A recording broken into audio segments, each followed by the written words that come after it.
everyone.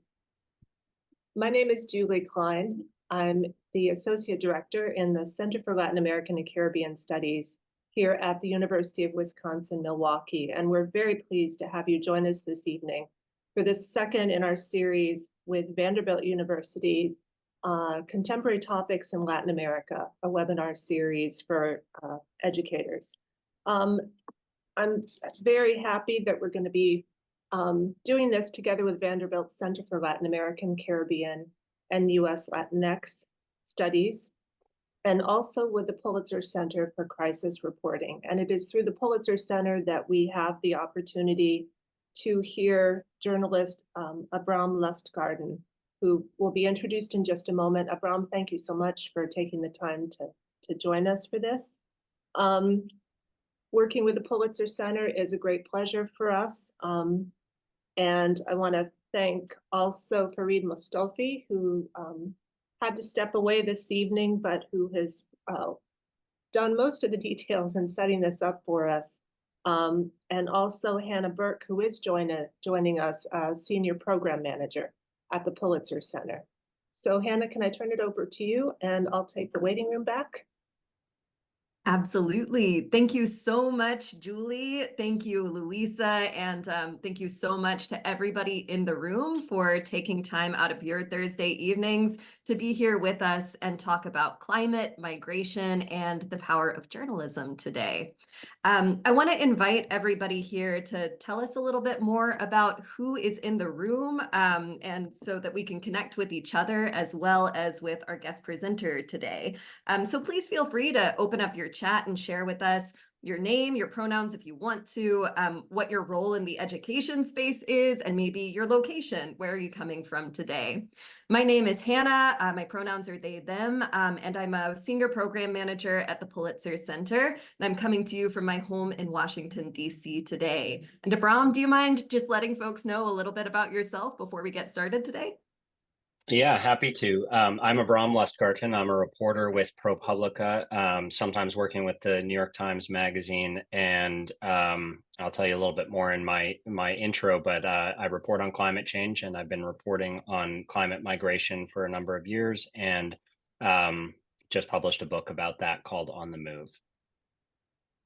Thank you so much, Abrahm. We are so grateful to you for being here today, and I'm going to turn things back over to him very shortly. But thank you all so much for sharing a little bit about yourselves, and I hope that you'll continue to use that chat space as a place to reflect and respond, and also share resources with one another as we go through today's session.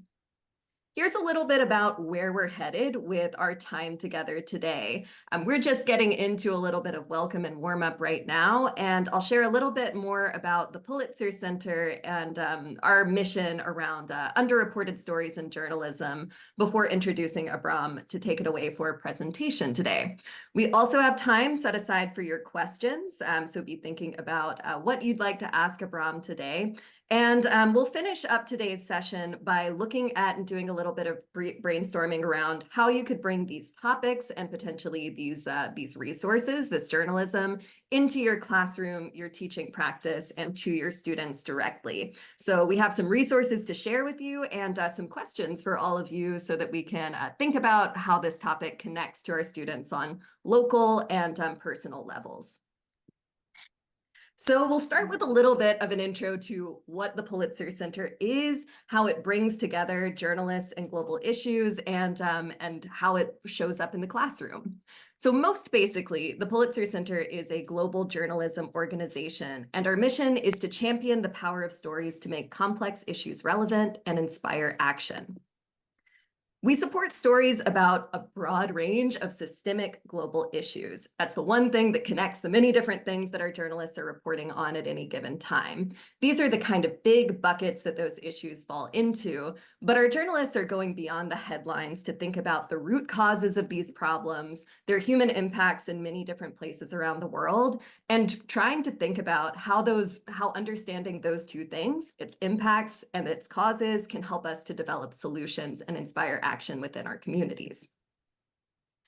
One of the reasons that we do the work that we do on the education team to bridge the gap between journalism in its published form and the classroom is because students actually tell us and tell researchers that they have a really positive view of what journalism can be and can do for them in the world. These are some studies from Common Sense Media from a 2017 survey of children nationwide. And they found that students were telling them that they feel more knowledgeable and more prepared to engage actively in their communities when they're paying attention to the news. But they're reporting a number of obstacles to staying informed. On the one hand, students are reporting these kinds of emotions that might be difficult to process when they're encountering news. They're feeling smart and knowledgeable, but they're also feeling a lot of sadness, maybe anger, maybe fear in response to the kinds of topics that they're encountering. I'm wondering if that might resonate with anybody in the room, either on a personal level or in terms of what you've experienced when trying to bring current events into your own classrooms. A lot of students are also telling us that while they might have a positive view of what news can be, the actual media that they're encountering on a day-to-day basis isn't necessarily living up to that standard. They feel like it's not talking about the things that is really affecting their lives and the issues that matter to them. It's complicated and hard for them to follow, and it's not representing themselves, people their ages, and their communities very well. So we at the Pulitzer Center want to think about our work as a bridge between that empowering potential of journalism and the way that students are actually engaging with it on a day-to-day basis. So with that in mind, our K-12 education mission is to use programs and resources to cultivate a more curious, informed, empathetic, and engaged public by connecting teachers and students directly with those news stories and the journalists who are covering them. Because we believe that when people and communities are actively engaging with these systemic global challenges, they're going to be able to find solutions together that will ultimately be empowering for all of us. So we think about this mission, making these complex global issues feel relevant and inspiring action by thinking about how the stories that we support and the models that we offer for engaging with them can help audiences to see how they can relate to those issues on local and personal levels. This is a flowchart that illustrates a little bit of how news and media literacy skills can be used to practice global citizenship, through which we're expanding our circles of concern and coming to understand ourselves as connected to people and places around the world. Maybe in reflecting on a news story, students are going to discover that they share an identity or a personal experience with one or more of the story's subjects and can exercise their empathy for the emotions that people are experiencing in that story. Or as they're identifying the global issues the story deals with, students can reflect on how their community might be implicated in those problems. Maybe they are suffering from a similar issue in their community themselves, even if it looks a little different in different places. Maybe there are policies or practices locally that are contributing to that global problem. Or maybe a student's community has information, power, or resources that could help to alleviate the problem elsewhere.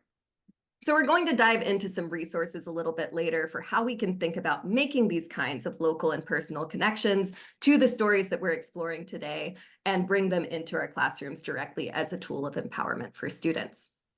So with that in mind, I am really excited to be able to introduce an amazing journalist who reports on systemic global issues and underreported stories, Abrahm Lustgarten, who is a senior environmental reporter with a focus at the intersection of business, climate, and energy, who has recently released a brand new book that is very much connected to the Pulitzer Center supported ProPublica and New York Times Magazine story, The Great Climate Migration, that he's going to be talking about a lot today.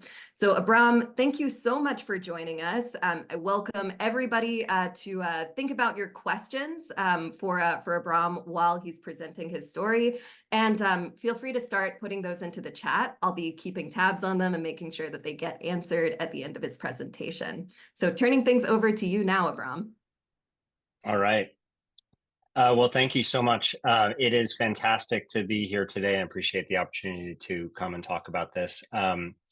I'm going to share my screen with you, and hopefully that works all right.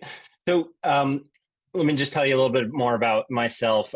Thank you for the introduction. I've been a climate reporter. I've been an environment reporter for most of the last 25 years. Reported first for ProPublica in 2008 around the issue of fracking and natural gas, and I covered the oil industry for a whole number of years, and then turned my focus to water scarcity in the West, and then eventually that evolved into a range of climate issues. So I'm gonna dive into this particular project today, which, as you just heard, was funded in part by the Pulitzer Center, and really appreciate that support. And I'm going to give you a little bit of an overview of the issue and how I got into it, and a glimpse into my reporting itself, and then I'll save kind of some of the conversation. We could talk in dialogue more about both narratives around climate migration and how the media plays into that, and also about educating on the topic. But I'll save those for for a little later in the discussion. But let me just say for now, I think that we are entering an era of mass migration driven by climate change, and that mass movement is a new permanent feature of our world in flux. And people have always moved in response to their climate. 90,000 years ago, humans, migrated off of the African continent in response to drought, and we've moved that way ever since. But now is different. Climate change is happening faster than ever before, and the population of the planet is unfathomably larger. There's a body of research that is influential in a lot of my reporting in this area about the human habitability niche. And it's essentially found that for the past 6,000 years, humans have lived in a certain range of temperature and precipitation on the planet. And that in 2020, about 1% of the planet's surface, and this is what you see in this graphic, was considered too hot or too dry for human habitability. But by 2070, 19% of that surface will be too hot for traditional civilization. And that 19% is home to be somewhere between 2 to 6 billion people, depending on how the population of the planet grows over the next several decades. So that gives me, and hopefully you, a sense of the scale of this issue and what the potential is for human displacement. I don't think we're going to see a world where 6 billion people migrate, but we may see a world where many billions of people are fighting against environmental change and have to consider a range of decisions, which includes migration. And that's sort of the framing for how I see this issue generally. So in 2018, I began this project to look at how climate change would change where people live. It began from a desire to better explore, the human effects of climate change. I think that we talk so much, or at least as of 2018, so much of the focus has been on the science of climate change, what's happening in our physical environment, and how that physical environment is changing, and a lot less on the human experience of it. So that interest in that human experience drove, this new line of inquiry, and it started with this question of, how would climate change change where people live? And it manifested in a 3-part series in the New York Times Magazine that both focused on the global implications, largely in Central America, and then on the US implications, which later became the subject of my book, how climate change would change where Americans live. And then also a bit about the opportunities that lie geographically in a changing climate. And so there was a third story that focused on Russia in particular, and how, as the climate warms and that habitability niche moves northward, the Asian continent, places like Russia, and then further north in North America like Canada, stand to benefit. So there was an early consensus in this research that climate change would cause some degree of disruption and a great migration. It would cause food scarcity and heat and drought, and that those things would slowly displace people.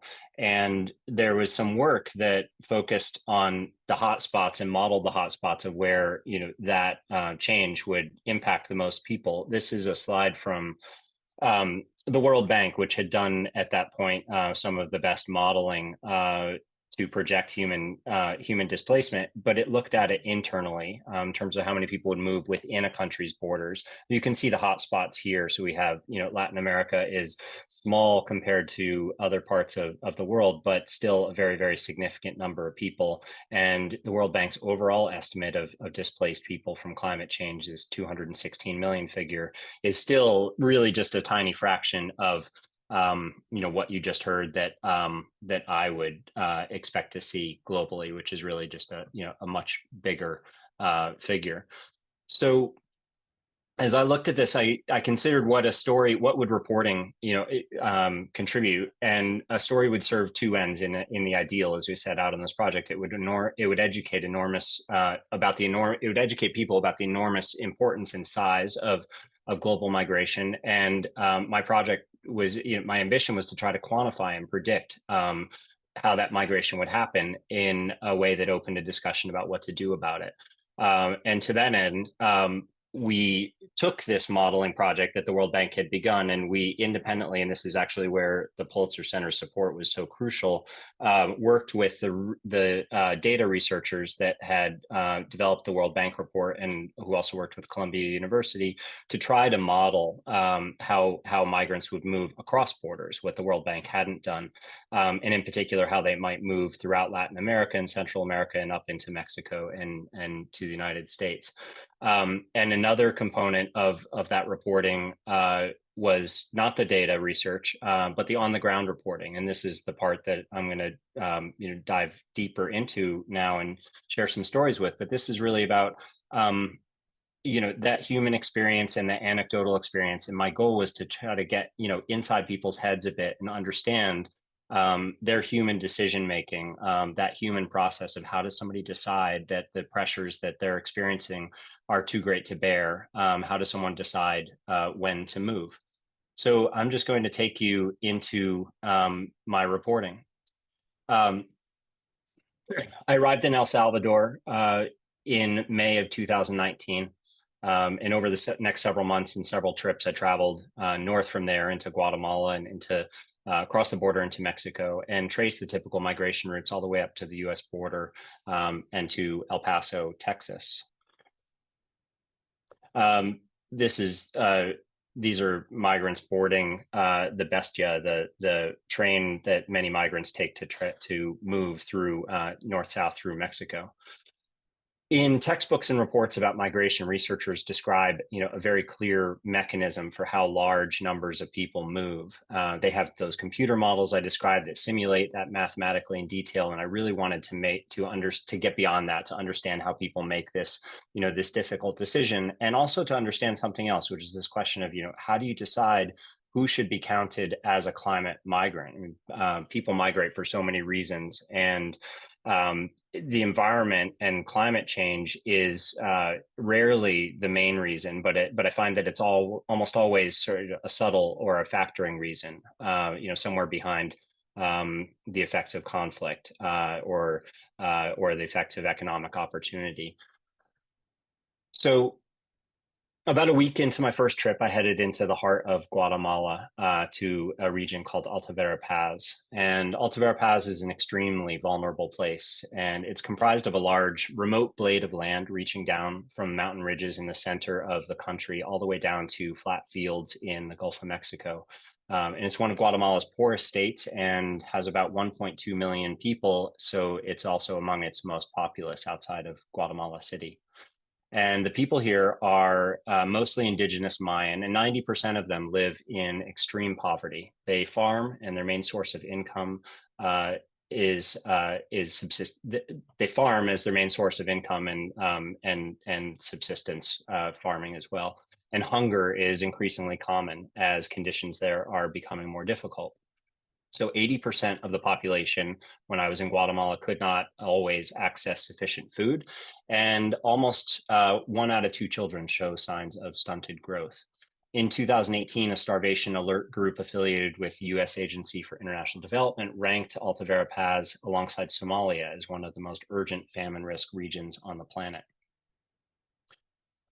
So the United Nations warns that temperatures here are rising faster than average and water resources are diminishing quicker. The swings between extremes and the intensity of storms are growing more pronounced than they are elsewhere in the world. And for much of the 5 years preceding my arrival there, the dry corridor mountains, the hills of Guatemala and Honduras and El Salvador and Nicaragua, had seen virtually no summer precipitation at all. The future projections are worse. Maize production in this part of Guatemala is forecast to decrease by 14% by 2050. Rice yields by later in the century could drop by nearly a third. And this is because areas of Guatemala that are now considered only semi-arid, including Alta Verapaz, will soon be more akin to desert. Rainfall in arid parts of the country is expected to decrease by 60%, and groundwater recharge will drop by more than 83%. So I arrived there in a village called Panzos, and it's a loose grouping of wooden huts and primitive one-room houses with dirt floors and bright light shining between the boards of the walls. And children sat around with visibly bloated bellies, and jerry cans of drinking water and gasoline were scattered around the doorways, and chickens and pigs were walking freely in and out. And we stopped our truck there beside a cluster of better built homes, the ones made from boards nailed to a frame. And we were looking for a couple of men we knew had led a local farming cooperative there. Now, this woman, Eva Hernandez, greeted us in front of her house in an open space of beaten and compacted soil. Her family lived in a single room enclosed by rough-hewn lumber boards capped by a rusted pallet of tin nailed to the roof that had the effect of trapping the burning tropical heat like an oven. Stones and boulders protruded from the dirt floor, and against the wall besides her mattress was a wooden basin that had an oily car battery that was jury-rigged to charge their cell phone. Beside that were a couple dozen cobs of dried corn, and that was maize that the family crushed and mixed with water to make tortillas. And when we arrived there, Eva told us that, and later her husband Jorge, who I would interview by phone, told us that for a long time, all that they had eaten were those tortillas. Jorge was part of the third generation of his family to work this land that they lived on. And his father, a Mayan farmer, had fought bloody battles to reclaim access to these ancestral fields from colonial landholders in that region. They'd finally been allowed to lease it back on a rent-to-own basis. Jorge planted maize and beans on a flat section of this silty soil that lay about a mile from the Cajaban River, which runs down into the Gulf of Mexico. And his crops were mostly for food, but he sold the extras for money to buy sugar, for bus fare to send his children to the local school. But though his field was, so close to the Cajaban River, they had no irrigation to pipe that water or to pump or distribute it, and so they relied entirely on the rain. And in 2014, the rains failed to arrive. Get to my next slide here. Oops. Meteorologists blamed this on the El Nino cycle, when the trade winds over the Pacific switch directions and they pull moisture away from the American coasts. El Nino used to happen once or twice in a decade in El Salvador and in Guatemala, but it happened here again in 2016 and again in 2017. When I got there, just before I got there in 2018, it finally did rain, but the timing was off. In the spring, Jorge seedlings were first scorched by the arid heat and wouldn't grow, and then they were later doused by these drowning downpours.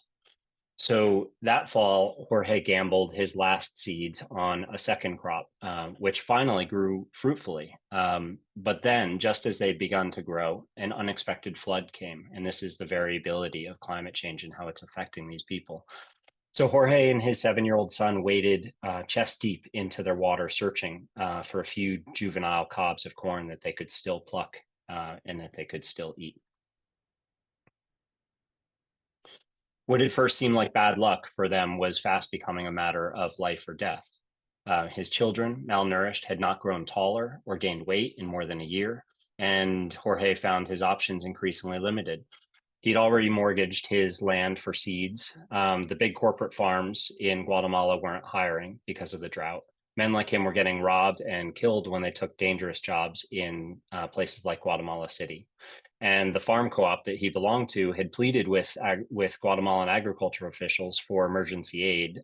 They really just wanted a few $1,000s to install that irrigation system, but they were ignored. And so ultimately, he pawned his last few assets, the motorbike, his father's animals, among them, and he paid a guide, a coyote, to help him travel to the United States.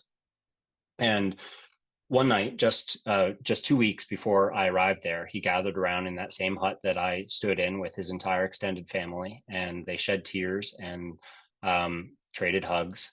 The Mayan people in this part of the community were not accustomed to migrating for work the way people in other parts of Guatemala are.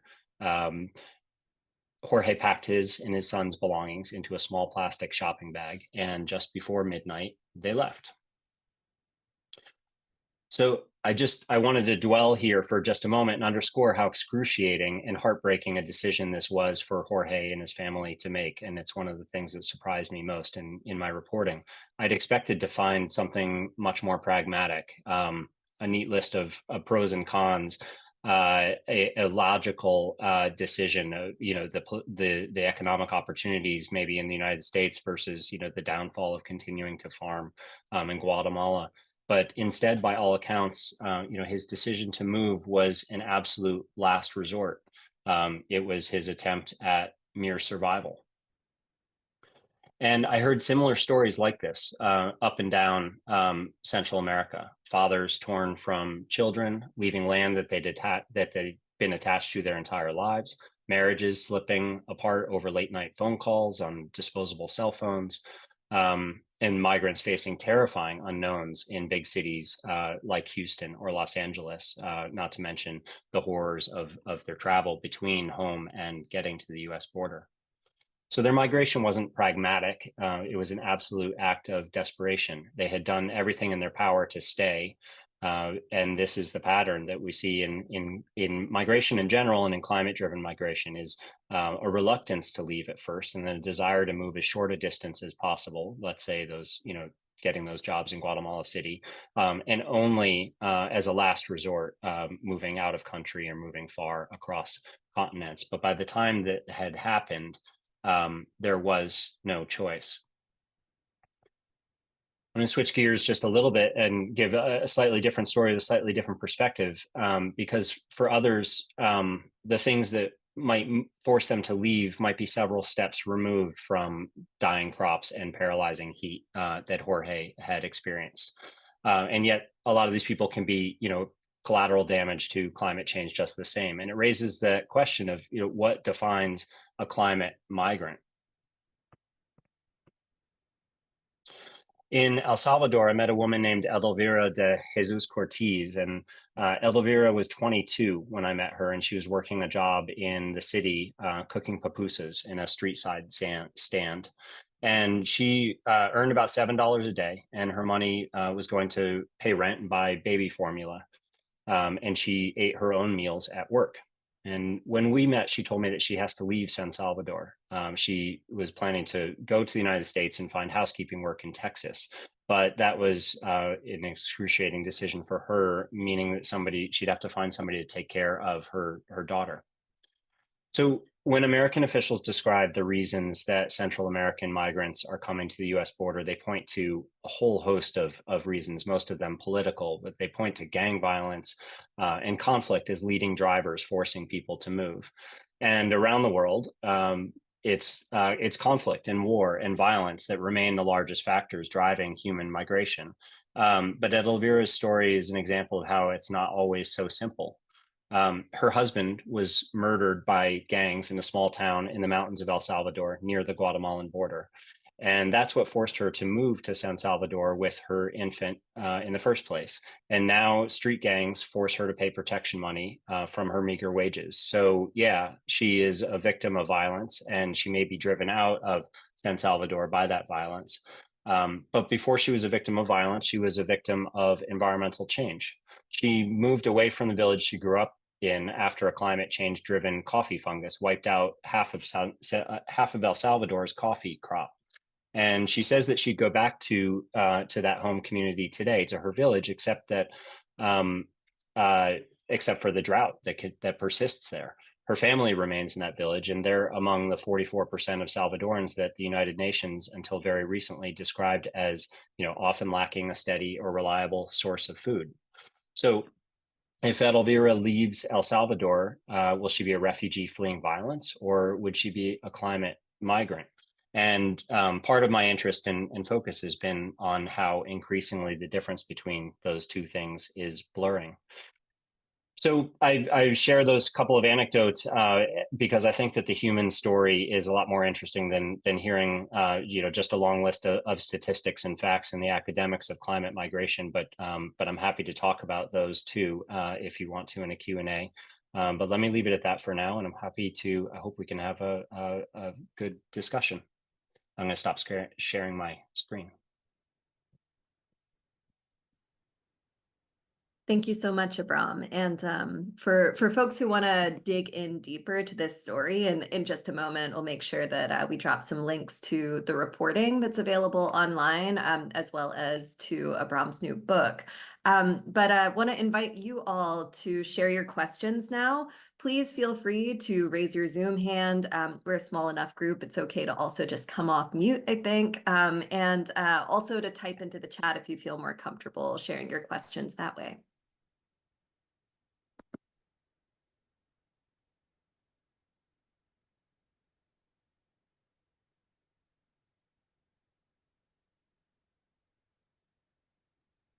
Cindy, is that a hand?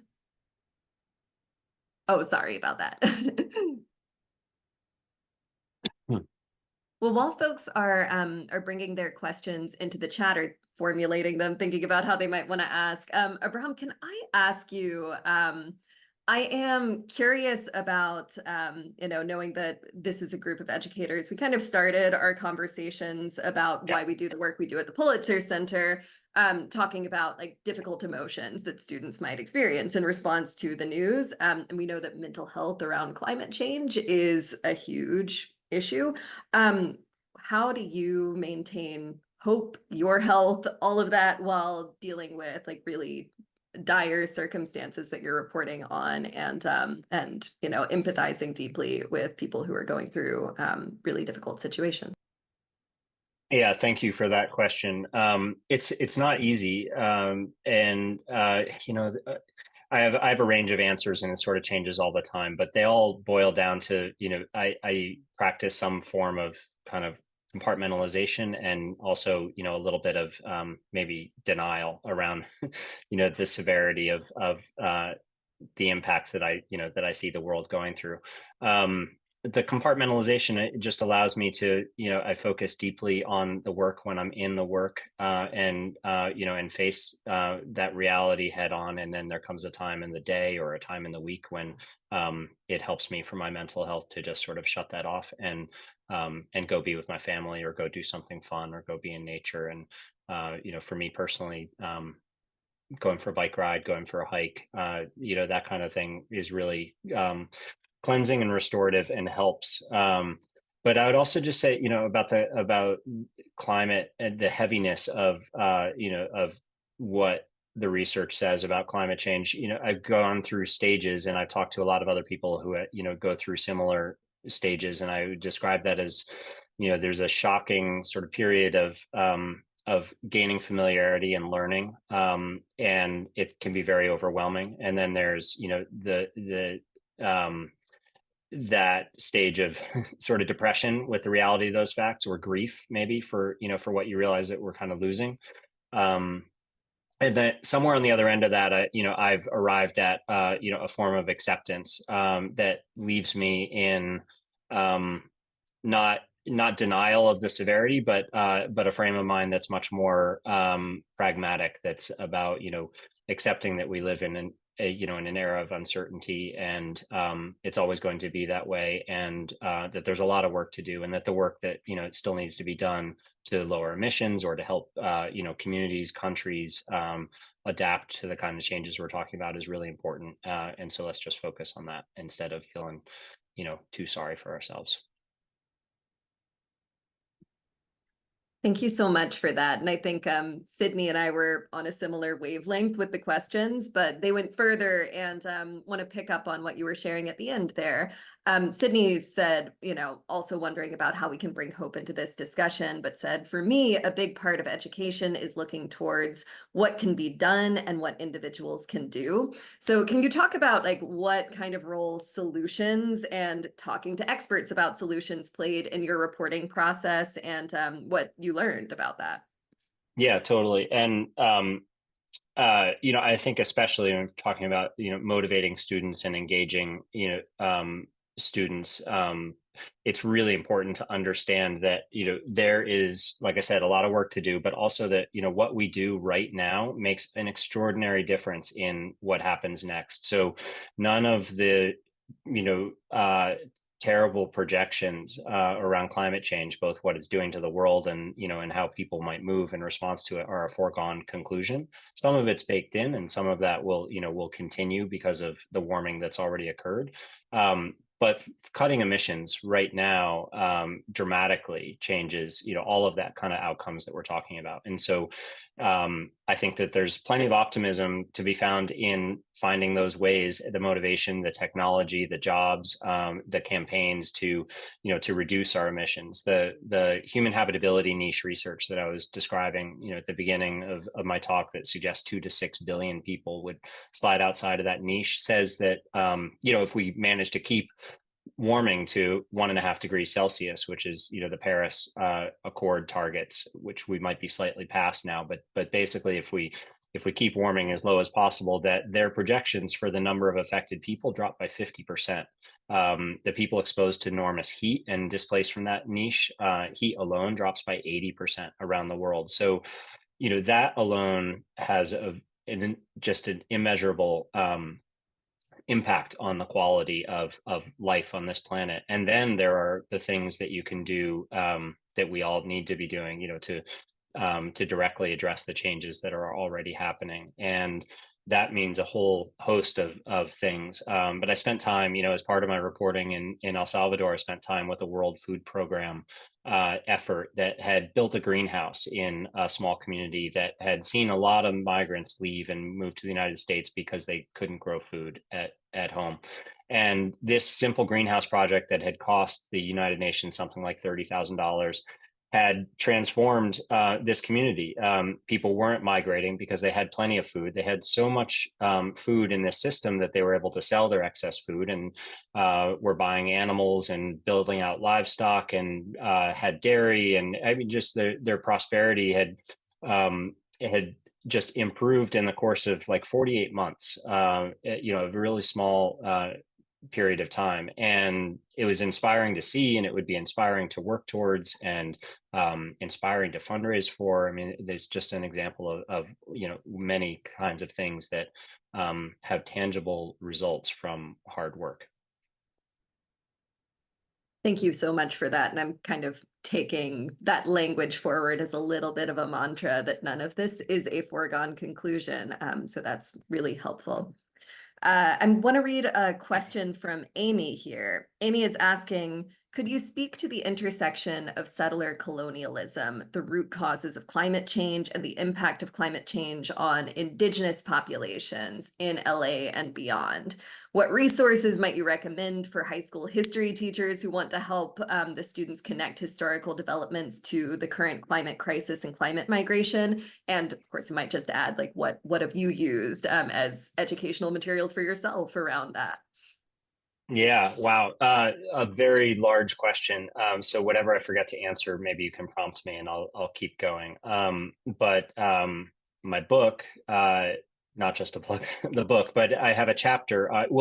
Climate justice is a really significant thread throughout the book, even though it's focused on the United States. I get deeply into climate justice issues in the United States and globally. And one particular chapter focuses on Los Angeles, and the big picture takeaways, and this is the same globally as it is nationally, is that climate change is going to exacerbate the kind of societal divisions that we already have, and it's going to find those soft spots or weaknesses that are already most vulnerable. And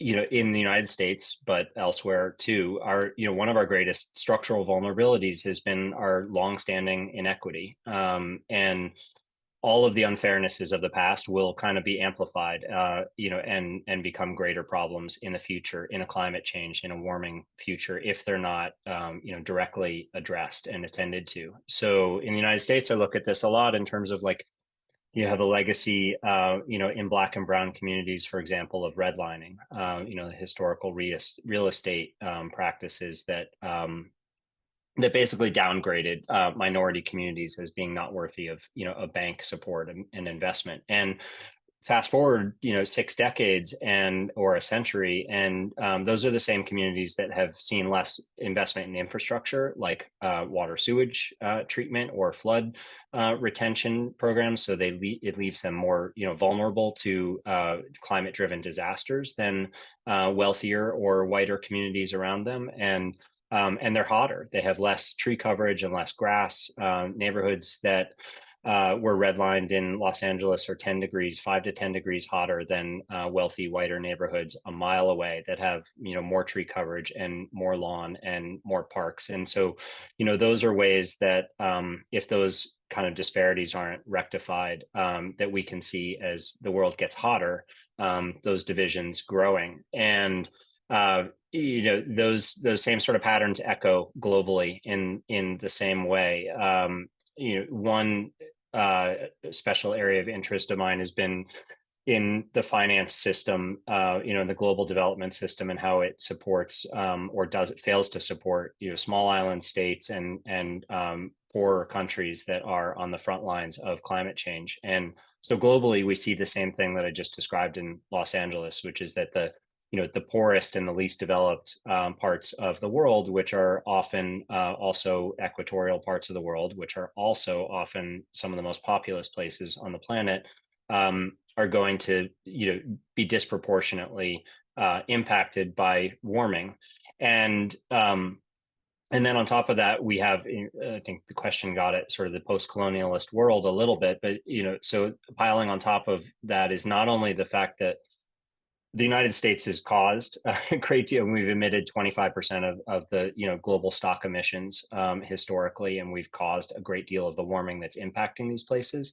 But we also perpetuate a financial system that has led these same countries to have the greatest sovereign debt of anywhere on the planet, and then penalize them with higher interest rates and greater loans because of their debt levels, which then makes it even harder for them to pay for that infrastructure that would make them more resilient to climate change. And you really have this negative feedback cycle that is in many ways very explicitly perpetuated now by the International Monetary Fund, by the World Bank, and the way that they finance any sort of project or any kind of sovereign development goals anywhere around the world. Thank you so much for that question. And as Abrahm said, it is a huge one. So encourage folks to also continue answering it and dropping links into the chat as some folks are doing already. So thank you for that too, for making the chat a resource for all of us. Hannah, I want to invite you to come off mute to share your question if you'd like. Yeah. You mentioned in your story that the line between a migrant and a refugee kind of blurs. And how would you argue to individuals who think that you can't really be considered a refugee from issues such as climate or environmental? Because I feel like some people kind of try to argue that that's not a good reason to be a refugee, it's not reason enough. Yeah. So refugee is a legal term. I don't use it that way, and that's basically the short answer. The long answer is refugee status is legally bestowed by the United Nations to protect a class of people that has been driven out by conflict, by violence and conflict. And There is nothing legally in that clause that recognizes environmental change as a driving force, and there's really contentious debate about whether there should be in the future. So technically, when you talk to human rights lawyers around the world, or you talk to governments, climate migrants are not refugees. I, however, like the phrase, and I think it's clear in what it communicates, which is a person who's involuntarily displaced, even if not by a disaster, if even if they're displaced by a slow moving change. And so I think it's a powerful word that does convey a lack of choice. And it's a difficult word because it also can convey to a lot of people like a powerlessness, but that's not necessarily how I see it. I just see a lack of or a diminished choice. Great question. Thank you for that. I mean, we'll take maybe two more questions. There's one from Emily in the chat. Emily, would you like to unmute? If not, no worries, and I'll just read it out.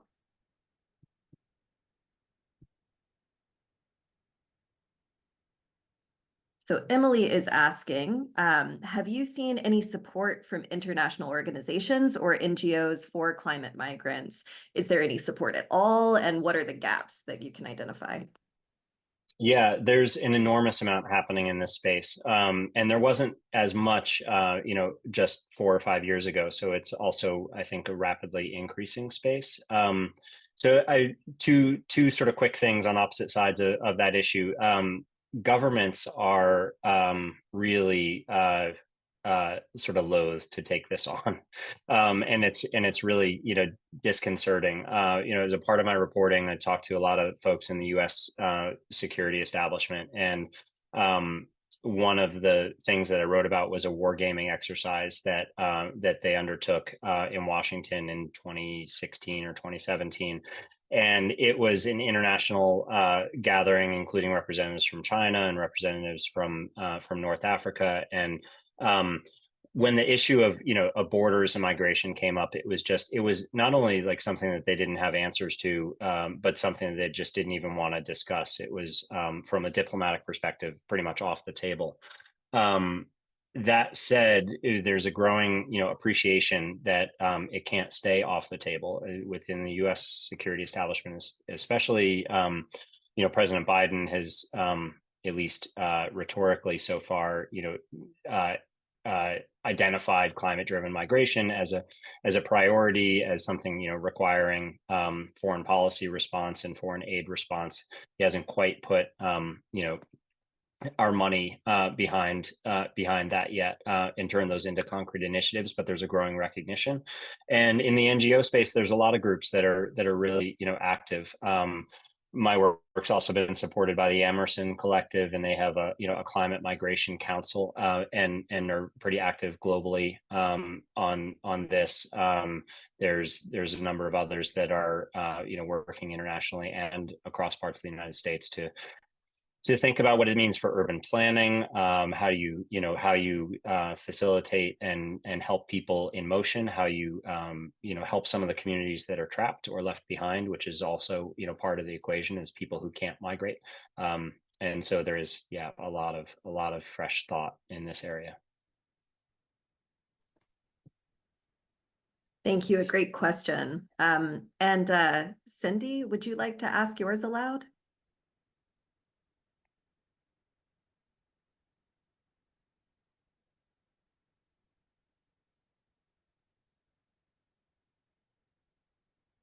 So Cindy is asking if there's a way that we could get more information about the greenhouses being built. I'd have to dig that up to find a reference. It was a World Food Program initiative, and World Food Program has a site for their El Salvador operations if you want to go hunting for it. And if that doesn't work, or you don't want to do that, you're welcome to shoot me an email, and I'll see if I can find it for you. Awesome. Thank you. And I received one question as a direct message that I think is a great place for us to end here. That question is about what your next steps are to help change the trajectory of what you've seen and experienced, both in your travels and within your own community. So if I might build on that, if that's all right, I'm curious about like how you think about your role as a journalist, what kind of impact you hope to see from your work, and where you're planning on taking your climate reporting next. Yeah, thanks. As part of a conversation earlier today, and there's been several similar recently about, media narratives around climate migration. And, there seems to be concern in scientific communities, for example, that the media, which I think I'm a part of, is catastrophizing this issue, or sort of using scary narratives to, to provoke action. And so the question of, what do I think my role is? I want to push back against that idea and, say that just because the news is bad doesn't mean that we're responsible for making it bad. And that, the way I tend to think about climate migration is that it is a challenge of enormous scale, and a challenge created by our actions. And so I think that my job as a journalist and our jobs collectively as journalists is to provide as much information about how that's unfolding without overhyping it, with proper nods to the nuance and complexity of the issues, but just to objectively get more and more information out there. And that's maybe it sounds cliche, but that's kind of how I see my role. And as far as what I'm working on next, one takeaway from which I didn't get to talk about, but of climate migration is that it leads to conflict, unfortunately. And it doesn't have to. There's potential with planning and policy to avoid conflict, but generally, it's led. I think migration, some of which is climate driven, is responsible for a lot of the growth in nationalism that we see globally, and a lot of the, conservative political party pushback that, we see, especially in Europe, to some degree in the United States. And you see that sort of conflict and friction even within the United States in my reporting here. We had, in California, wildfires in Paradise, California, and the nearby city of Chico, kind of resisting housing all of those 30,000 people that came from 30 miles down the road. And we've had communities in Louisiana reject people displaced on the Louisiana coast by hurricane Hurricane Laura, I think a couple of years earlier.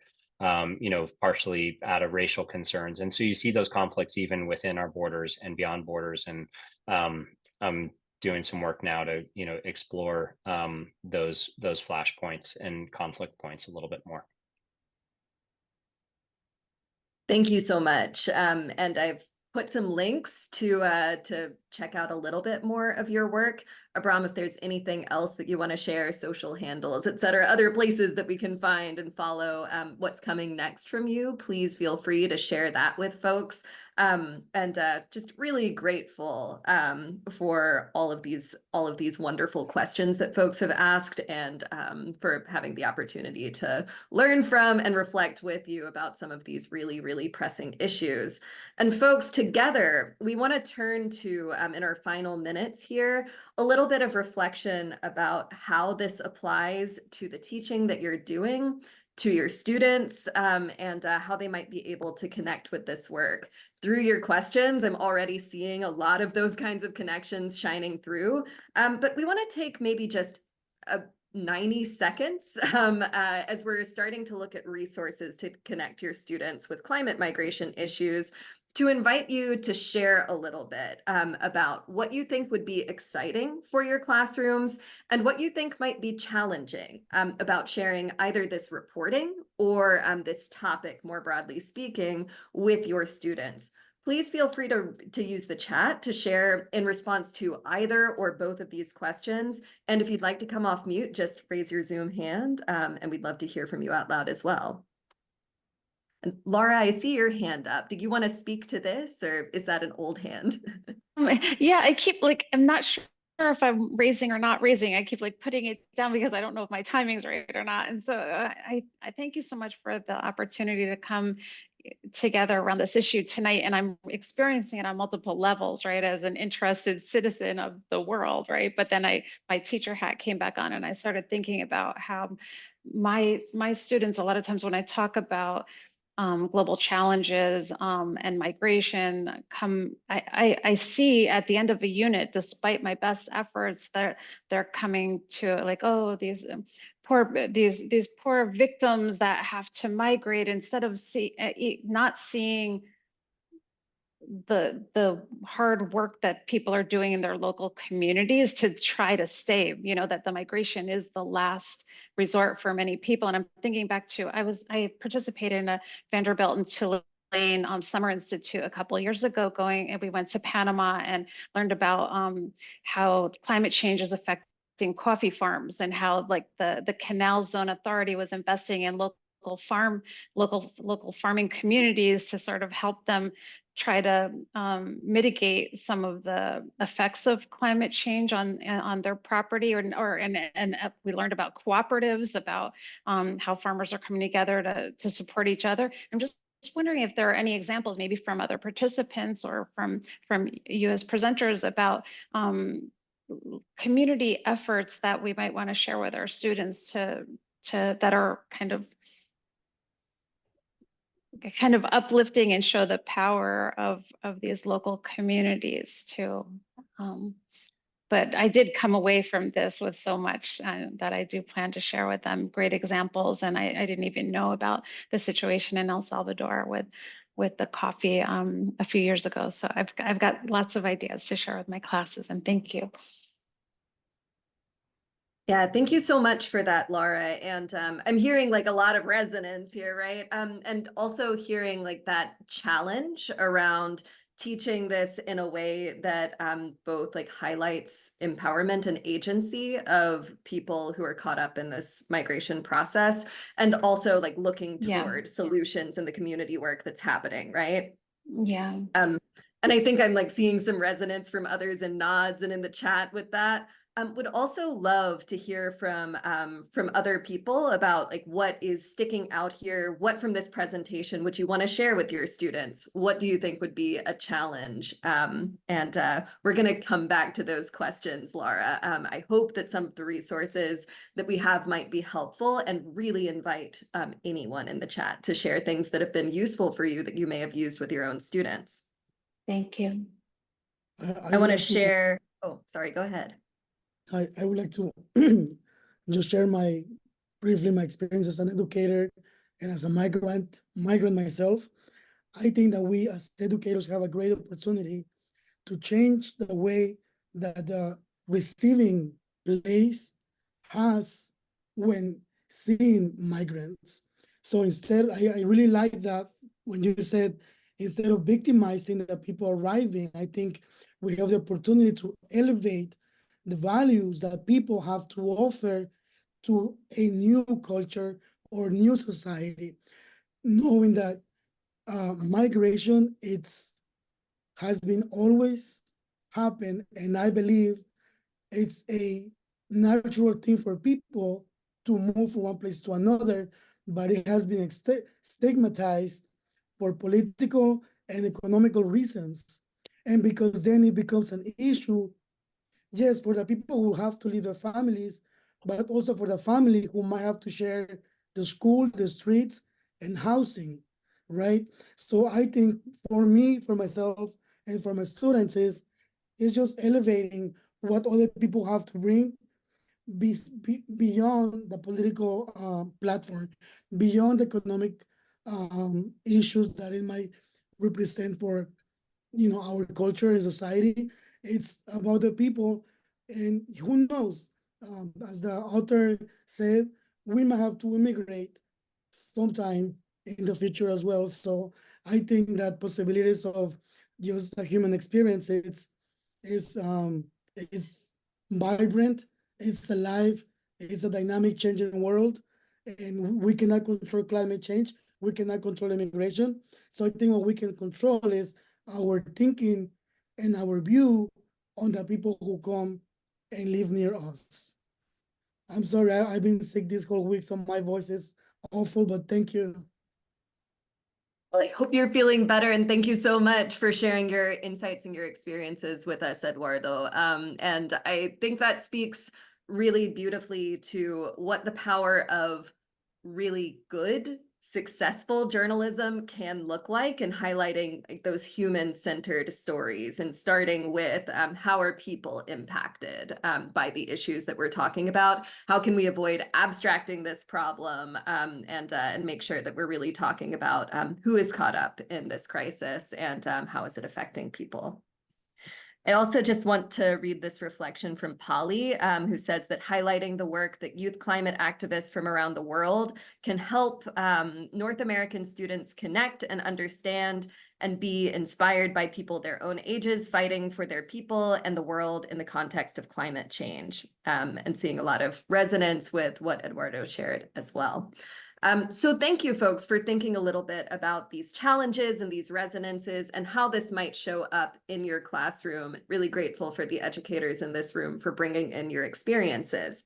We want to close out by sharing just a few resources with you, and I know that we're running over a little bit, so we completely understand if you have to hop off and check out these resources via email and in the recording afterward. But we do have curricular resources online in our lesson library for the Great Climate Migration and a great deal of other climate and migration related reporting. We launched a lesson plan in conjunction with the original publication of this project to try to give some reading guides and annotation guides that would help students to start thinking about some of these key questions, both about the content itself and how that can be connected to standards-aligned learning, and also with the journalism process behind this and how this project balances data-driven models and statistical thinking with that kind of human-centered storytelling that's so important to ignite the empathy that's critical to our understanding of these topics as well. So these are links at the bottom here in the text. We'll make sure that we send out these slides to you after today's session. So please check out these lesson plans if you think that engaging with this story directly might be useful for your classroom. We also have, these are huge topics, and if digging into them over the course of a single article or a single day feels like it's not the right thing for your classroom, we also have models from teacher fellows who we've worked with in the past, such as a Montana middle and high school geography teacher, April Wallace. I said Montana, but it's Minnesota, which is very bad of me since she's a geography teacher. But this is a unit plan that she created that was inspired by the Great Climate Migration. It centers that story as a starting point for thinking about these issues, but then students are invited to look at different kinds of topics and manifestations of what climate and environment driven migration might look like around the world, and create kind of one-pagers that illustrate what the problem is right now and what potential solutions might look like.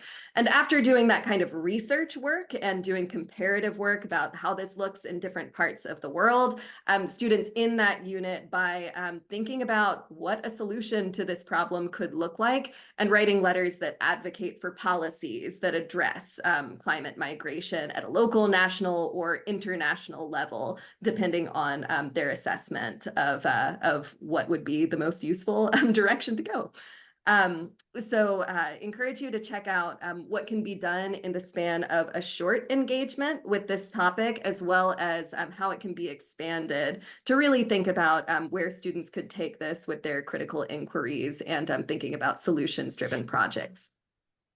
And the final thing that I want to share with you today is an immediate opportunity for your students to engage with any Pulitzer Center reporting project, including Abrahm Lustgarten's reporting that you've engaged with today.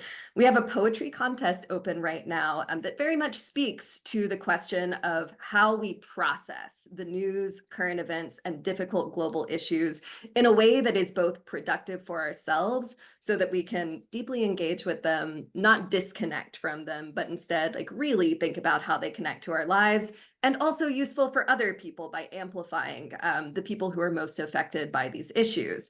So this is a project where students can draw on lines from a closely read Pulitzer Center news story and use those lines as a starting point to build out a poetic response to the global issue and themes from that story. So there are cash prizes, there's publication, there are open mics and community building opportunities for folks who participate in this.